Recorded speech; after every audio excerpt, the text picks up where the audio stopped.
नमस्कार, मैं अंशु खान। दिन भर की खबरों में सबसे पहले डालते हैं नजर आज के मुख्य समाचारों पर।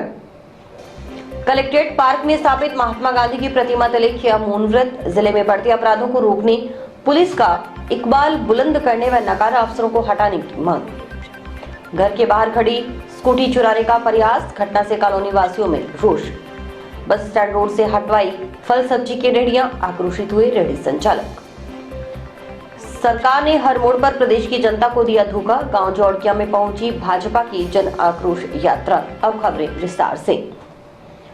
जिले में बढ़ते अपराधों को रोकने पुलिस का इकबाल बुलंद करने व नाकारा पुलिस अधिकारियों को हटाने की मांग को लेकर नागरिक सुरक्षा मंच की ओर से मंगलवार को सांकेतिक मौन व्रत रखा गया। मंच के कार्यकर्ता आशीष गौतम ने सुबह 9 बजे कलेक्ट्रेट स्थित पार्क में स्थापित राष्ट्रपिता महात्मा गांधी की प्रतिमा के तले चबूतरे पर 5 घंटे का मौन व्रत शुरू किया।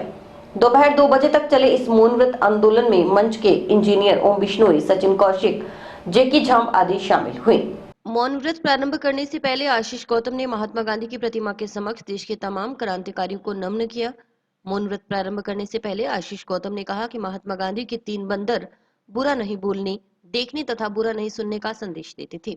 मगर अब जिले के अफसरों के हालात ये हैं कि वे अपराधों को नहीं देख रहे, उनके खिलाफ नहीं बोल रहे तथा जनता की पीड़ा नहीं सुन रहे। उन्होंने बताया कि जिले के विगत कई दिनों से अपराधों का ग्राफ चिंतनीय स्तर पर पहुंच चुका है। चोरियां और नशे की तस्करी की स्थिति तो ये है कि जैसे पुलिस ने हाथ ही खड़े कर दिए हों। बाइक चोरी को तो जैसे पुलिस ने अपराधों की गिनती में शामिल करना ही बंद कर दिया। इसके अलावा पिछले कई महीनों से ऐसी घटनाएं हुई हैं जिनमें पुलिस अफसरों की कार्यशैली व भूमिका संदेहास्पद रही है। इनके चलते पुलिस मुख्यालय के आदेश पर जिले के कई पुलिसकर्मियों को निलंबित और लाइन हाजिर किया गया है।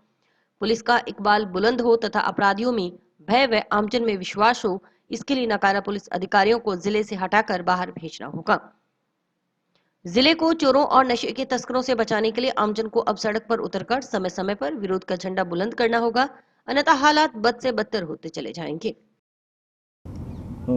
देखिए, हनुमानगढ़ जिले के अंदर लगातार आपराधिक मामले बढ़े हैं और अगर आप इसका तथ्यात्मक विश्लेषण करेंगे तो पिछले 1 साल में लगातार बहुत तेज़ी से बढ़े हैं। तो उसमें चिंताजनक स्थिति मुझे ये लगी कि ये यूथ के लिए भी ठीक नहीं है और यहाँ जो समाज के अंदर, जैसे पड़ोस के अंदर भी हम कहीं जा रहे हैं तो घर में किसी को रहना ज़रूरी है, ये हालात हो गए हैं। चोरी के मामले इतने बड़े हैं, गैंगवॉर जैसी घटनाएं हनुमानगढ़ जिले में कभी सुनने को नहीं मिलती थी जो सुनने को मिल रही है। गोकसी का मामला जो भादरा के अंदर हुआ, ये बहुत बड़ा प्रकरण था।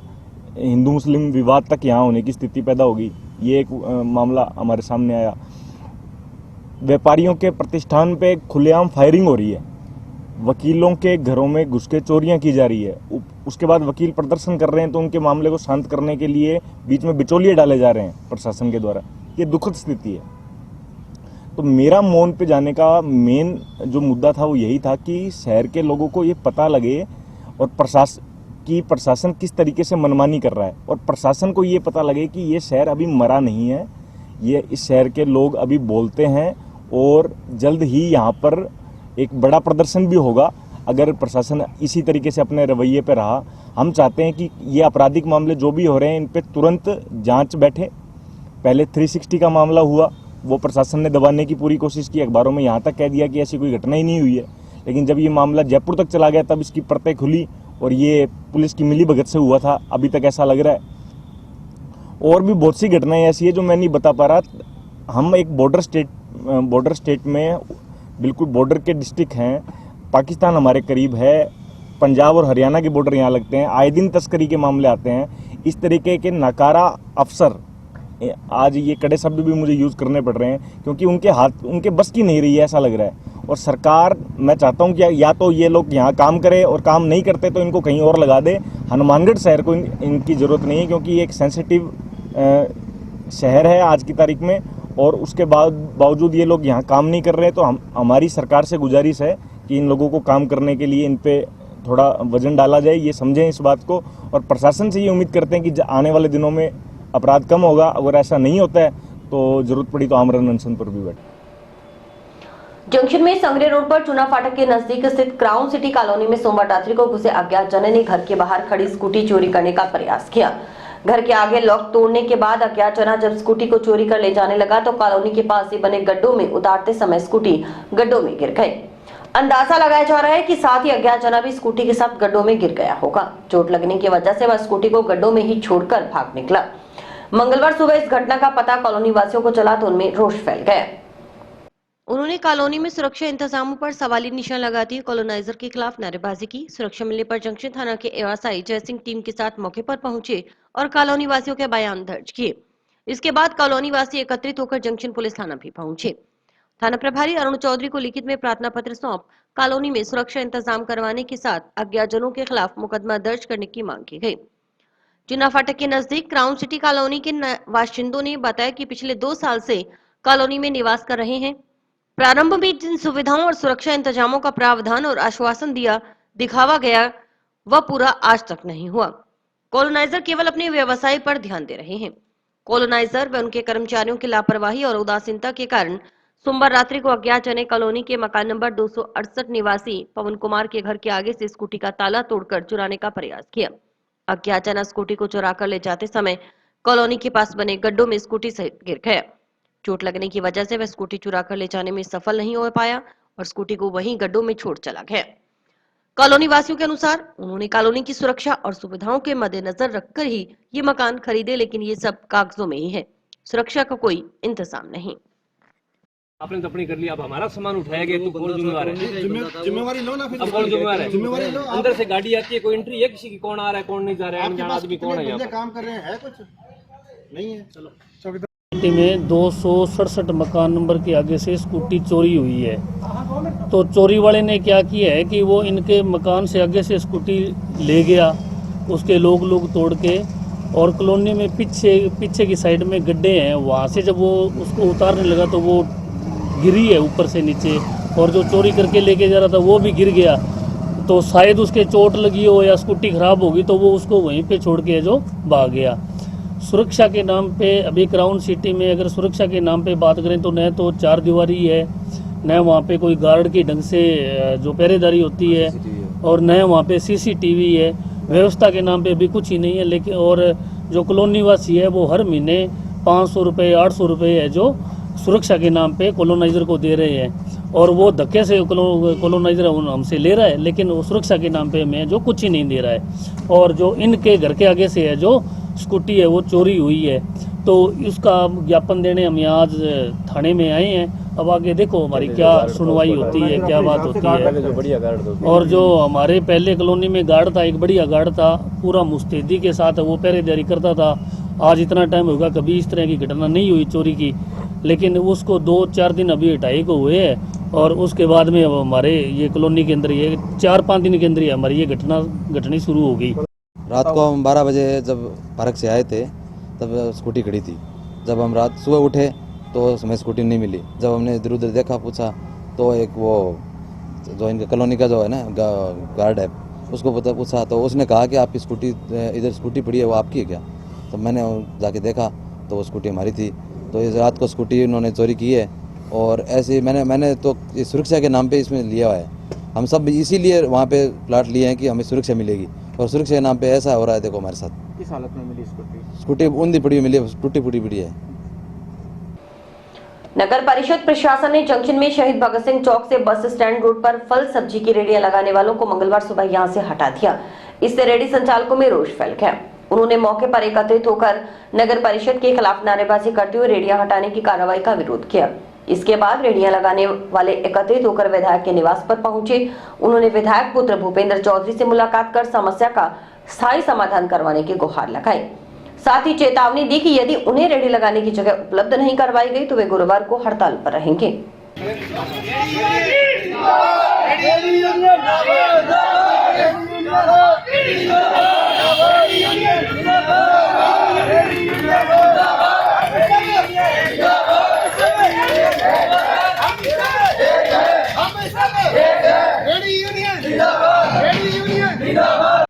रेहड़ी संचालक यूनियन अध्यक्ष नरेंद्र सिंह शेखावत ने बताया कि वे जंक्शन में शहीद भगत सिंह चौक से बस स्टैंड रोड पर बने डिवाइडर के साथ पिछले काफी समय से फल सब्जी की रेहड़ियां लगाकर अपना और अपने परिवार का गुजर बसर कर रहे हैं।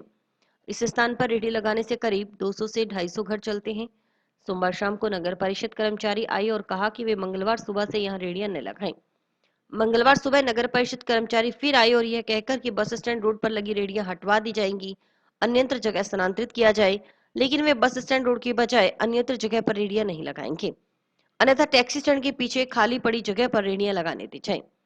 उन्होंने कहा कि कई माह तक तो उन्हें रेडी लगाने के लिए नहीं रोका जाता। बीच बीच में कभी यातायात पुलिस तो कभी नगर परिषद प्रशासन की ओर से उन्हें रेडियां न लगाने की बात कह नाजायज परेशान किया जाता है। इस कारण वे परेशान हैं। उन्होंने नगर परिषद प्रशासन पर तानाशाह राज का आरोप लगाते हुए कहा कि शहर में गरीबों के घरों पर जेसीबी चलाकर उन्हें उजाड़ा जा रहा है, उनके सिर से छत छीनी जा रही है। इसको लेकर जनता में भारी आक्रोश है। आने वाले समय में जनता इसका जवाब देगी। उन्होंने कहा कि वे अपने पेट के लिए लड़ रहे हैं, अगर वे रेहड़ी नहीं लगाएंगे तो उनके परिवार का कैसे गुजारा होगा। मैं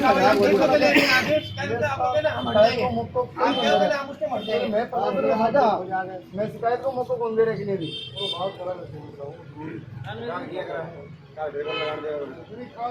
बात करें ठीक है नहीं हल्का ढंग यहाँ तो साहब ऐसे हो गया जैसे मान लो आप और जैसे अपने गरीबी भगाए हैं तो गरीब को भी भगा रहे हैं, वो वाला काम हो रहा है। आप आना जाने गुजराते टाइम में धार 3 बार आगे मिले हो, मैं कोई सुधार को नहीं हो, पर ना कोई जगह दी गई है ना कोई। क्या जी, हमारे बस स्टैंड रोड जो रेडियाँ लगती है ये काफ़ी सालों से, कभी प्रशासन को दिक्कत नहीं आई, कभी किसी को आने जाने में दिक्कत नहीं आई, तो काम चल रहा है सबका। आज वहाँ से हटा दिया गया नगर पालिका ने। हम चौधरी साहब घर मिलने आए थे और उनको कहने आए थे कि 200-250 घर चलते हैं उस रोड से। अब वो कह रहे हैं कि आपको और कहीं जगह दे दी जाएगी, और जगह नहीं लेंगे हम। हमारा मुद्दा वही है, उसी रोड पर रहेंगे जहाँ पे लगती है ये। यदि वो रोड नहीं दो, टैक्स स्टैंड खाली पड़ा है, टैक्स स्टैंड पीछे खाली पड़ा है, कबाड़ पड़ा है, किसी को कहीं दिक्कत नहीं आती, या तो वहाँ नाम लिख के जगह दे दी जाए सबको, कोई भी इसमें नहीं आएगा। आज हमारी सुबह आए थे नगर पालिका वाले, कल बोल के थे हमारे को हटाने के लिए, हमने क्या कल तुम रेडी नहीं लगाओगे, हमने शांति प्रभाव से रखा है सारा सिस्टम, हमने किसी को कुछ नहीं कहा, हमने हटा ली रेडी वहाँ से। आज वहाँ पर एक भी रेडी नहीं है हमारी, लेकिन ये रोज़ मुद्दा नहीं चलेगा, हम रेडी वहीं लगाएंगे। आज मतलब सिस्टम ये हो रहा है कि हमारे उखाड़ के फेंक दिया जा रहा है, 6 महीने बाद कोई आता है हटा लो हटा लो हटा लो, तो ये मतलब सिस्टम वो रहा नहीं है कि आम जो नागरिक है वो परेशान है। नहीं, गरीबों कांग्रेस सरकार ने क्या है कि यहाँ के चैनल साहब ने बहुत बढ़िया काम करे हैं, गरीबों के घर तोड़े हैं, गरीबों को हटा दिया गया है, रेडी हटवा दी गई है, बहुत बढ़िया काम कर रहे हैं। अब आने वाला जो टाइम आएगा वो जनता का आक्रोश बताएगा उनको कि जनता क्या चाहती है। एमएलए के पास मिलते हैं हम, एमएलए साहब ये कहते हैं चेयरमैन साहब बताएंगे। नहीं, शहर के अंदर सिर्फ चेयरमैन साहब की चलती है, इकलौते हैं, तानाशाह राज है। विधायक पुत्र भूपेंद्र चौधरी ने बताया कि नगर परिषद की ओर से शहर का सौंदर्यीकरण किया जा रहा है। इसके लिए नगर परिषद की ओर से रेहड़ी लगाने वालों को बस स्टैंड रोड से हटाया गया है। इस जगह रेहड़ियां लगने से आवागमन भी बाधित होता है। इनके लिए टैक्सी स्टैंड के पीछे खाली पड़े कटले की जगह पर वैकल्पिक व्यवस्था की जाएगी। इस संबंध में सभापति से बात कर समस्या का स्थायी समाधान करवाया जाएगा। टेबल वेंडर्स आए हैं इकट्ठे होकर, तो रेडियो के लगाने का कोई मसला है, जहाँ पर मार्केट में लगी हुई रेडियाँ तो नगर पालिका की तरफ से ऐसे भी खुला करे जा रहा है सौंदर्यीकरण शहर के, तो इनकी वैकल्पिक व्यवस्था करी जाएगी। मैंने भाइयों से अभी इसे यही आश्वासन दिया है, सभी भाइयों के। अभी कटला एक पड़ा है पीछे मार्केट के, जहाँ पर टेम्पू वगैरह खड़े रहते हैं, थोड़ा सा मार्केट के पीछे, तो सभी भाइयों की ये मांग है कि वहाँ पर अगर हमें जगह दे दी जाए तो रोड भी खुली हो जाएगी, रोड पर अड़चन नहीं रहेगी और एक तरह की मिनी मार्केट, वेजिटेबल मार्केट वहाँ डेवलप हो सकती है। तो मैं चेयरमैन साहब से और सभी से मैं गुजारिश करूंगा, बात भी करूंगा उनसे। नगर परिषद की ओर से श्रीगंगानगर मार्ग पर शंकर धर्मकांटा से सामुदायिक केंद्र तक किए जा रहे सड़क चौड़ाईकरण के कार्य के दौरान अवरोध उत्पन्न कर रहे सड़क किनारे हुए सभी अतिक्रमणों को हटाए जाने की मांग हनुमानगढ़ विकास मंच की ओर से की गई है। मंच सदस्यों ने नगर परिषद से बिना भेदभाव किए सड़क के दोनों तरफ इंटरलॉकिंग टाइल लगवाने का कार्य करने की मांग उठाई है। हनुमानगढ़ विकास मंच अध्यक्ष जयपाल जैन ने कहा कि नगर परिषद की ओर से पूरे शहर में सौंदर्यीकरण का कार्य किया जा रहा है। इसके तहत सड़कों की चौड़ाई का कार्य भी किया जा रहा है। साथ ही सड़क व भवनों के बीच की जगह को भी इंटरलॉकिंग टाइल के माध्यम से पक्का किया गया है।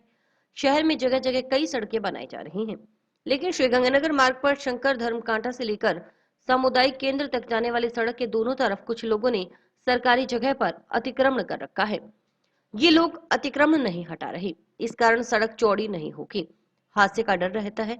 इसलिए आवश्यकता है कि नगर परिषद सड़क के दोनों तरफ हुए अतिक्रमण हटवाए नागरिक भी इसमें सहयोग करें ताकि हादसे की संभावना समाप्त हो और सड़क की चौड़ाई बढ़े। इंटरलॉकिंग टाइल लगाकर सड़क के दोनों तरफ की जगह को पक्का किया जा सके। अगर ऐसा होता है तो आवागमन सुगम होगा। दूसरा, आम जनता के लिए बने सामुदायिक केंद्र में होने वाले कार्यक्रम के दौरान पार्किंग एरिया बढ़ने से भी लोगों को सहूलियत होगी। जैन ने बताया कि नगर परिषद की ओर से इस सड़क निर्माण कार्य किया जा रहा है। सड़क के दोनों तरफ इंटरलॉकिंग टाइल लगाने का कार्य अंतिम चरण में चल रहा है। नगर परिषद की ओर से निर्माण कार्य के बीच आ रहे अतिक्रमणों को चिन्हित कर उन पर नीले रंग से क्रॉस का निशान भी लगाया गया है। कुछ लोगों ने स्वेच्छा से अपने अतिक्रमण हटा लिए, लेकिन अभी भी कुछ लोगों ने श्रीगंगानगर सड़क मार्ग के दोनों तरफ अतिक्रमण कर रखा है। उन लोगों को भी नगर परिषद हटवाए। अगर इन अतिक्रमणों को नहीं हटाया गया तो इन जगहों पर सड़क की चौड़ाई नहीं बढ़ सकेगी और इससे हादसे का डर रहेगा। जैन ने बताया कि इस संबंध में सभापति को अवगत करवा अवरोधकों को हटाकर भेदभाव किए बगैर पूरी सड़क के दोनों तरफ इंटरलॉकिंग करवाने की मांग की गई है। नगर परिषद द्वारा पूरे शहर के अंदर सौंदर्यकरण का काम किया जा रहा है। उसके अंदर सड़कों की चौड़ाई भी बढ़ाई जा रही है। साथ में जो साइड के सेटबैक है, रोड और बिल्डिंग के जो बीच में जगह है, वो उसको भी पक्का किया जा रहा है इंटरलॉकिंग टाइल के माध्यम से। ऐसे ही बहुत सी सड़कें बन रही है जगह जगह पर, परंतु बहुत सी जगह पर पर्टिकुलर अभी ये देखा कि शंकर धर्मकांटे से जो सामुदायिक केंद्र तक जो सड़क जा रही है, उसके दोनों तरफ कुछ लोगों ने अपने एरिया को कवर कर रखा है। सामने जो बाहर खाली सरकारी जगह है और वहाँ पर इंटरलॉकिंग टाइल भी नहीं लगेंगी और वो एरिया से अपना कब्जा भी हटा नहीं रहे। इससे एक तो सड़क चौड़ी नहीं होगी, जो वाहन चलते हैं, कई बार स्पीड में कोई वाहन आता है, उसको साइड में अगर रोड साइड के साइड में लेना हो तो उसके लिए कोई स्थान नहीं रहता। इसलिए ये जगह खाली करा के नागरिकों को भी चाहिए इसमें सहयोग करें और अपना जो कब्जा कर रखा है उसको हटा दें, ताकि इंटरलॉकिंग टाइल लग के वो सड़क चौड़ी हो जाए। तो इसलिए नगर परिषद इस पर विशेष ध्यान दे और मैंने सभापति जी को भी ये चीज़ कही थी, भेजी थी कि भी इन चीज़ों को जहां अवरोध है उनको हटा के और एकीकरण किया जाए ताकि समतल जगह सारी जगह एक जैसी हो जाए। राजस्थान पेंशनर समाज जिला शाखा की बैठक मंगलवार को कलेक्ट्रेट स्थित पेंशनर हॉल में जिलाध्यक्ष RL कक्कड़ की अध्यक्षता में आयोजित की गई। बैठक में 17 दिसंबर को मनाए जाने वाले पेंशनर दिवस की तैयारियों पर चर्चा करने के साथ जिला स्तर पर सम्मानित किए जाने वाले 80 साल से अधिक आयु के राज्य सेवा से सेवानिवृत्त पेंशनर्स की सूची तैयार करने का कार्य किया।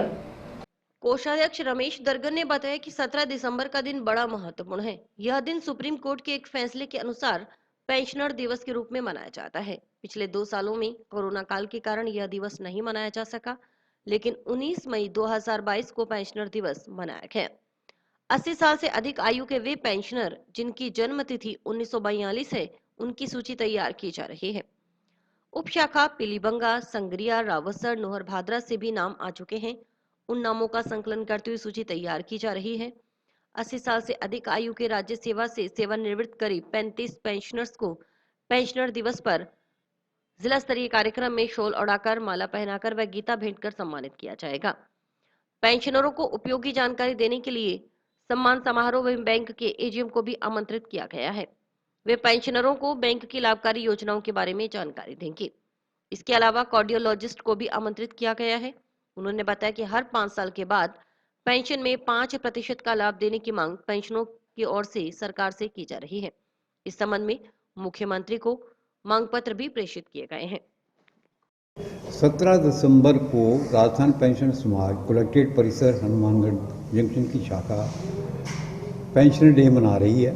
पेंशनर डे के लिए हमने एक विज्ञप्ति भी जारी करी थी, जिसमें ये निवेदन किया था पेंशनर से कि कई मामलों में हमारे पास डेट ऑफ बर्थ उनकी उपलब्ध नहीं है, इसलिए किसी भी वर्किंग डे में आकर के लगातार हम बैठ रहे हैं, हमारे पेंशनर साथी बैठ रहे हैं, वहाँ आकर के वो अपनी डेट ऑफ बर्थ को मिलान करवा जाएं ताकि 17 दिसंबर को जब वो आएँ तो उनको सम्मानित किया जा सके। सरकार से हमारी एक अलग से चल रही है डिमांड, जिसका हमने ज्ञापन भी दे रखा है कलेक्टर साहब के थ्रू मुख्यमंत्री जी को। उसमें हम ये चाहते हैं कि हर 5 साल के बाद हमें 5% का लाभ दिया जाए। वैसे क्या है, सरकार हमें 80 साल पर 20% देती है, तो हमारा सीधा सा प्रश्न है कि 5-5 करके हमें 65 पर 5, 70 पर 5, 75 और 80 पर 5, हम तो वो 20 ही मांग रहे हैं, इससे ज़्यादा मांग ही नहीं रहे, क्योंकि समय के अनुसार एज कम होती जा रही है मनुष्य की। तो एज को ये देखते हुए एज फैक्टर कम होता जा रहा है, तो हमें उसका लाभ पहले मिल जाए। और भी वक्त है एक ब्रेक का।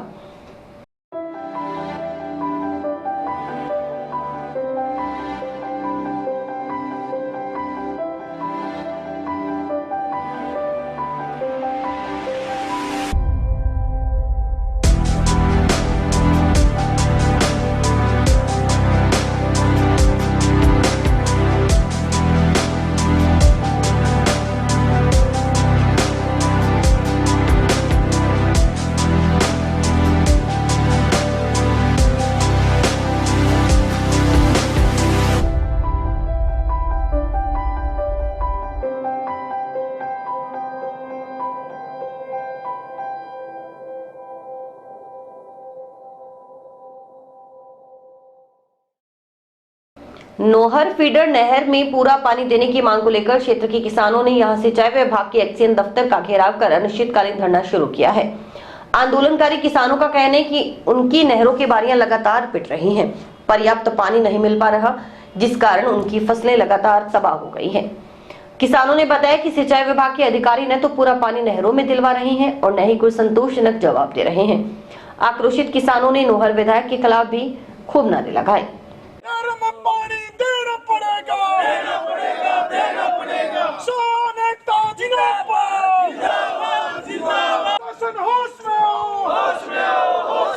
हमारी एकता जिंदाबाद, सिंचाई विभाग की गुंडागर्दी नहीं चलेगी, नहीं चलेगी, नहीं चलेगी।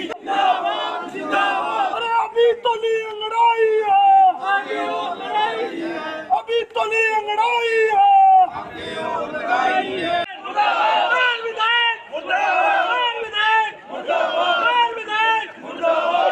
जैसे प्रशासन हमें जेल में ले जाना चाहे तो जेल में ले जाओ, कहीं भी ले जाओ, मगर जब तक हमें पानी देने के लिए हमारे 3 दिन ये नोर फीडर के किसानों की बारी पीटी हुई है, 7 दिन 8 दिन जसाना वितरिका के किसानों की बारी पीटी हुई है। हमारा ये कहना है जिस किसान का हक है उसको आप नजरअंदाज क्यों कर रहे हो? अगर जब तक ये नजरअंदाज का खेल रहेगा तब तक ये लड़ाई जारी रहेगी। प्रशासन बल मजबूत होता है, किसान कमजोर होता है, मगर किसान को प्रशासन बल के आगे झुकेगा नहीं। इनको जेल जाने की जरूरत पड़ेगी तो जेल जाने के लिए हम किसान तैयार हैं। गत 6 माह से फेपाना गांव में पूरी सिंचाई पानी की मांग को लेकर हमारा धरना चल रहा है। बीच में हमारा आमरण अनशन के रूप में तब्दील हो गया था, हनुमानगढ़ 13 दिन आमरण अनशन भी चला।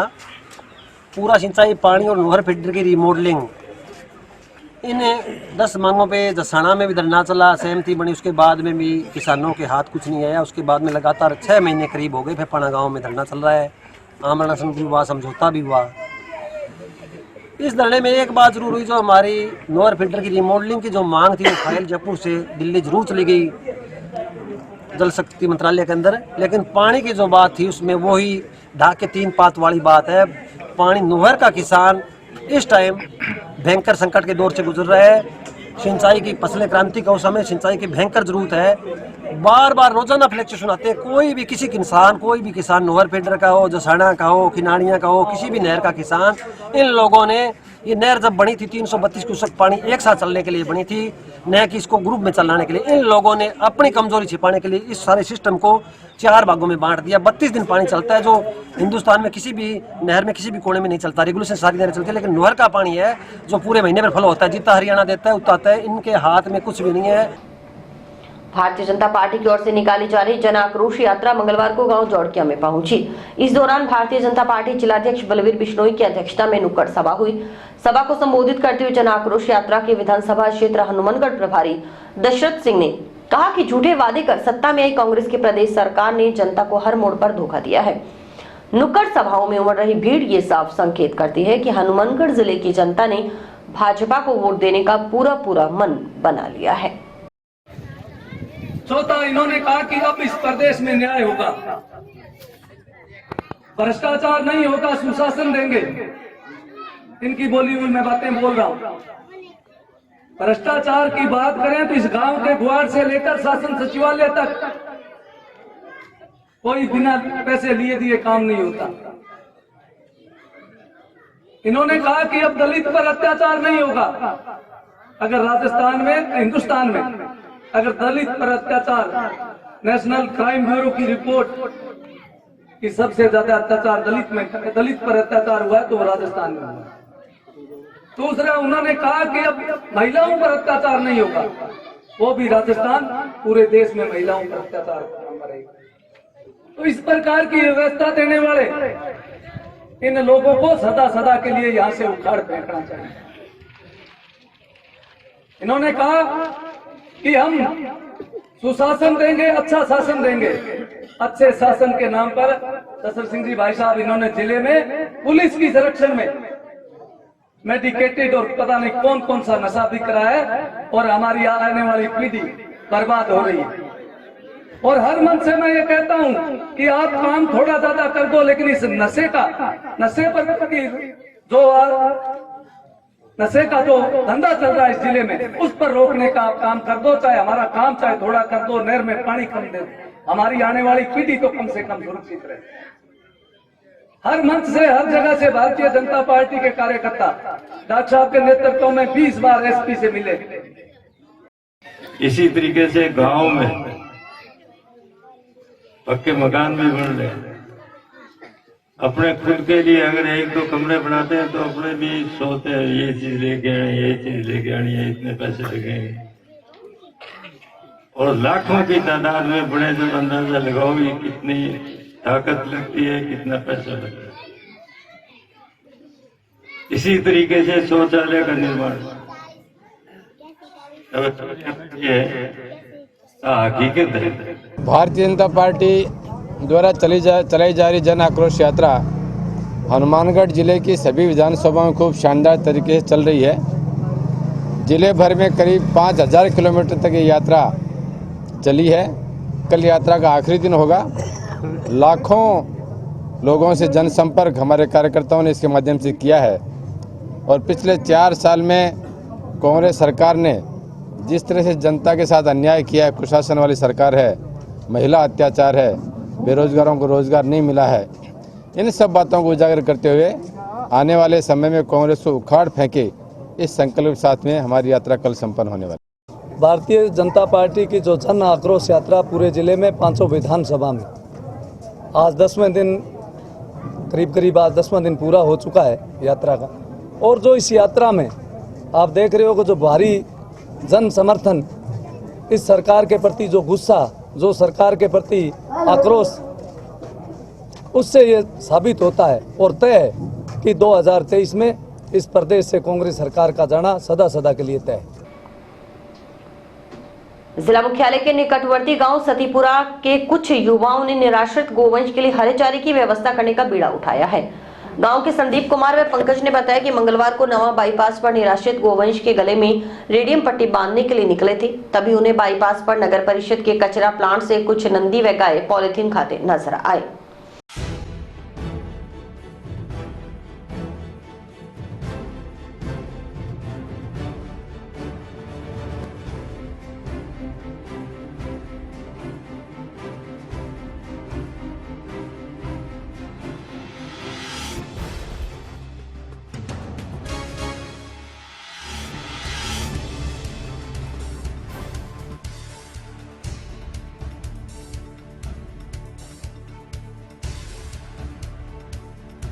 यहाँ पे हम लोग बाईपास पे गायों के गले में रेडियम पट्टी बांधने के लिए निकले हुए हैं, जिसके अंतर्गत हमको यहाँ पे कई नंदी और गौ माताएं कचरा प्लांट में पॉलीथीन खाते हुए दिखी हैं। इनके लिए हम भोजन की व्यवस्था कर रहे हैं और कोशिश कर रहे हैं कि इनको गौशाला के अंदर शिफ्ट किया जा सके। इसके लिए बात चल रही है, विजय जी और अनेक गौशाला वाले अधिकारी हैं, गवर्नमेंट नगर पालिका से भी बात चल रही है, व्यवस्था में लग रहे हैं, कोशिश हो रही है। आपके माध्यम से मैं अभी एक मुख्य पब्लिक से ये कहना चाहूँगा, एक तो पशुओं को अगर आप नहीं रख रहे हैं, अगर नंदी है जो भी, तो उनको यथास्थान गौशालाएं बहुत है अपने हर पंचायत में, हर शहर में, हर वार्ड में बहुत सारी गौशालाएं, वहाँ से भेजें। और दूसरा, पॉलीथीन का उपयोग प्लीज़ बंद करें। यहाँ आप चारों ओर देख सकते हैं पॉलीथीन खा रही हैं, मोर देन 6 months 1 year से ये पॉलीथीन खा के सभी गौवंश लगभग बीमार हैं। ये तो इनको सामान्य स्थिति आती है, इनको हरा चारा और तोड़ी डालेगी, ये उसको खा ही नहीं पा रहे हैं, इतनी इनकी स्थिति खराब है। ये आपसे आपके थ्रू रिक्वेस्ट है कि पॉलीथीन प्रयोग बंद करें, पब्लिक कम से कम करें और गौवंश का ध्यान रखें, जिसके हम गौ माता कहते हैं। नंदी जी के मंदिरों में पूजा करते हैं, आरती करते हैं, जल दूध चढ़ाते हैं। और यहाँ देखिए वास्तव में जो क्या हो रहा है ग्राउंड के ऊपर, तो अपनी पब्लिक रिस्पॉन्सिबिलिटी हम सभी व्यक्तिगत रूप से अपने आप को समझें, अपनी अपनी जिम्मेदारी पूरी करें बस।